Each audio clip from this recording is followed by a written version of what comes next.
तो दोस्तों finally team India को जिस जीत की इंतजार थी यूके दौरे पर पहली जीत मिल चुकी है। और पहले ओडीआई में इंग्लैंड को टीम इंडिया ने 6 विकेट से हरा दिया है। अब इस जीत के बाद टीम इंडिया का कॉन्फिडेंस बूस्टअप हुआ होगा, क्योंकि यूके दौरे पर हम लोग पहली जीत का इंतजार कर रहे थे और काफ़ी दिनों से तरस गए थे। लेकिन फाइनली विराट वो रोहित की वापसी हुई ओडीआई टीम में, बुमराह की वापसी हुई और इस एक्सपीरियंस टीम ने न्यूजीलैंड इंग्लैंड टीम को इस प्रकार से हराया जैसे बाएं हाथ का खेल हो। 6 विकेट से बहुत ही शानदार जीत हासिल की। पहले तो मैच का रिकैप बताता हूँ, फिर आपको बताऊंगा कि इस जीत में कौन सा टर्निंग पॉइंट था मैच का, साथ ही टीम इंडिया से कुछ गलतियां हुई है इस मुकाबले में भी, तो वो गलतियां क्या थी। सबसे पहले तो मैच का रिकैप देख लो। इंडिया ने टॉस हारा था, इंग्लैंड टॉस जीता, इंग्लैंड ने बैटिंग करने का फैसला किया। पिच पर मदद थी तेज गेंदबाजों के लिए और उसको देखते हुए सबका ये सोचना था कि टॉस जीत के कैप्टन बॉलिंग करना पसंद करेंगे, लेकिन हैरी ब्रूक के कुछ और इरादे थे। उन्होंने पहले बैटिंग करने का फैसला किया और इसके जवाब में टीम इंडिया की तरफ से शानदार गेंदबाजी हुई हमारे न्यू बॉल बॉलर प्रसिद्ध कृष्णा और जसप्रीत बुमराह की तरफ से। दोनों ने काफ़ी शानदार गेंदबाजी की और पहले 7 ओवर में बांधे रखा इंग्लैंड को, जिसका नतीजा ये हुआ कि 8वें ओवर से गुरनूर ब्रार के ऊपर बेन डकेट ने हमला करना शुरू किया, बाउंड्रीज लगाना शुरू किया, अटैकिंग क्रिकेट शॉट्स खेलने शुरू किए, जिसके कारण गुरनूर ब्रार को एक ही ओवर में 2 विकेट मिले। जैकब बिथल और बेन डकेट दोनों आउट हो गए। उसके बाद से इंग्लैंड की पारी लड़खड़ाई। बुमराह हैरी ब्रूक को आउट किया, फिर प्रसिद्ध कृष्णा ने बटलर को आउट किया, सैम कुरन को 0 पे आउट किया प्रसिद्ध कृष्णा ने, और वहां से इंग्लैंड की पारी लड़खड़ाई। 107 रनों पर 6 विकेट्स गिर गए थे। लेकिन फिर मैच में थोड़ा सा टर्निंग पॉइंट आया। टर्निंग पॉइंट ऐसा आया कि इंडियन जो ऑलराउंडर्स थे उनकी गेंदबाजी का फ़ायदा उठाया इंग्लैंड ने और 22-23 ओवर तक विकेट नहीं खोया और 121 रनों की पार्टनरशिप हुई जो रूट और लैम डॉसन के बीच। दोनों ने मिलकर टीम का स्कोर पहुंचा दिया 228 रन। जब लैम डॉसन आउट हुए उसके बाद एंड के ओवरों में कुछ रन्स बने और 258 पर पहुंची इंग्लैंड की टीम। 259 का टारगेट मिला इंडिया को। अक्षर पटेल ने 4 विकेट्स लिए, 1 wicket Shivam Dubey, 2 wicket Gurnoor Brar, 2 wicket प्रसिद्ध कृष्णा और 1 विकेट जसप्रीत बुमराह। जवाब में इंडिया की शुरुआत हुई। इंडिया की शुरुआत ठीक ठाक हुई, 43 रन तक बिना किसी नुकसान के अच्छे से बैटिंग कर रहे थे गिल और रोहित। लेकिन फिर रोहित शर्मा एक बड़ा शॉट खेलने के चक्कर में आउट होते हैं 8वें ओवर में। उसके बाद फिर विराट आते हैं और विराट क्योंकि बहुत दिनों बाद खेल रहे थे, कोई भी क्रिकेटर हो, अगर कितना भी बड़ा क्रिकेटर हो, अगर वो लगातार क्रिकेट मैचेस नहीं खेलता है तो प्रॉब्लम्स आती हैं। आते ही जोफ्रा आर्चर की सीधी बॉल को खेल नहीं पाए और एलबीडब्ल्यू हो गए सिर्फ 5 रन के स्कोर पर। भारत को 48 रन पे लग गए 2 झटके। थोड़ा सा परेशानी में आई टीम इंडिया, लगा कि मैच में कहीं ट्विस्ट ना बन जाए क्योंकि 258 का स्कोर पिच के हिसाब से कम था।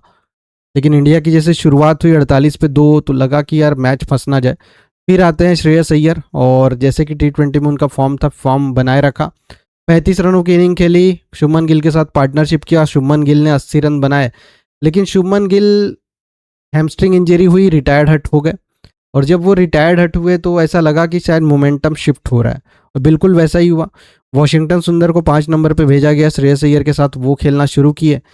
फिर एक रन दौड़ने के चक्कर में, वैसे तो गलती वॉशिंगटन की नहीं थी, गलती पूरी श्रेयस अय्यर की ही थी क्योंकि सिंगल था वहाँ पे। श्रेयस अय्यर थोड़ा सा लेट हुए और रन आउट हो गए।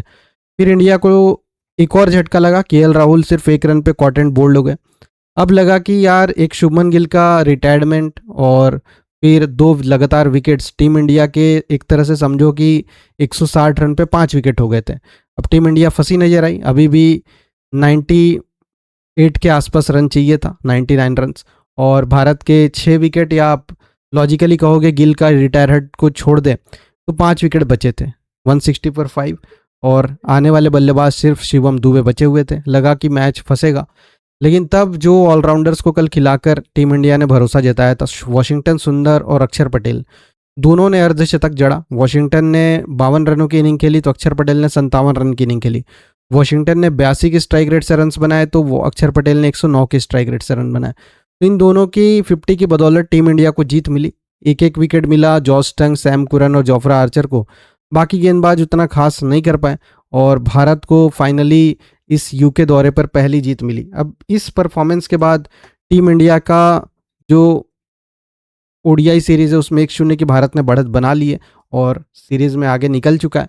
मगर कुछ चीज़ें हैं जिस पर अभी भारतीय टीम को काम करना होगा, जैसे कि जो 107 रन पे 6 विकेट था इंग्लैंड का, वहाँ से इतना स्कोर जाना नहीं चाहिए था, इसके ऊपर काम करने की ज़रूरत है। उसके अलावा बैटिंग में जो लगातार क्लस्टर्स में विकेट गिर रहे हैं, हिकअप्स आ रहे हैं, वो हिकअप्स नहीं आने चाहिए।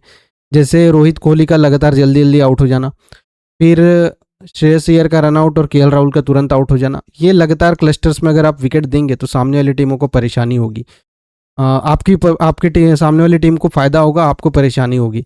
अब इस मैच में एक और चीज़ है, एक और चीज़ समझने वाली ये है कि पॉजिटिव्स क्या मिले हैं। तो पॉजिटिव्स मिले हैं हमारे ऑलराउंडर्स का प्रदर्शन, क्योंकि टीम इंडिया में शुभमन गिल ने टॉस के टाइम पे या प्रेजेंटेशन के टाइम पे कहा कि हम डिफरेंट कॉम्बिनेशंस ट्राई कर रहे हैं, किन कॉम्बिनेशंस के थ्रू हमारे बैटिंग में बॉलिंग में बहुत ज़्यादा डेप्थ मिल सकती है।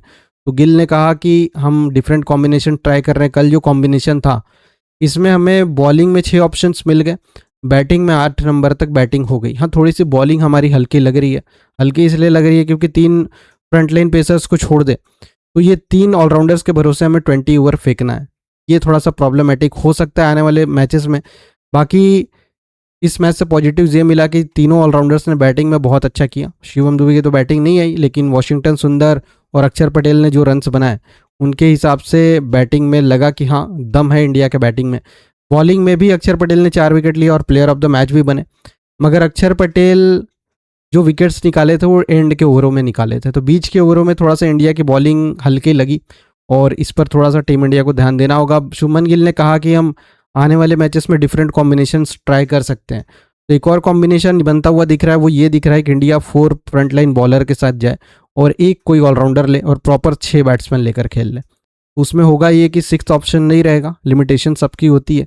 छठा ऑप्शन नहीं रहेगा, लेकिन हमारे पास प्रॉपर 4 बॉलर रहेंगे। अक्षर पटेल को ले ले तो 5वें बॉलर हो जाएंगे और 6 प्रॉपर बैट्समैन रहेंगे, तो हमें 8वें बैट्समैन की ज़रूरत ही नहीं पड़ेगी, क्योंकि 6 प्रॉपर बैट्समैन है तो वो लोग रिस्पॉन्सिबिलिटी लेकर खेल सकते हैं। तो 2-3 कॉम्बिनेशंस बनते हैं। अब देखना होगा टीम इंडिया सेकंड ओडीआई में इसी कॉम्बिनेशन के साथ जाती है या कुछ चेंजेस करती है। दूसरा ओडीआई मैच 16 जुलाई को आने वाला है, जिसका प्रीव्यू लेकर मैं जुड़ूंगा, तो वहाँ भी लाइव जुड़ना ना भूले। तब तक इस मैच अपडेट्स में, मैच पोस्ट मैच एनालिसिस कहो, हाईलाइट्स कहो, इसमें इतना ही। और भी लेटेस्ट अपडेट के लिए चैनल को लाइक शेयर सब्सक्राइब कर लें।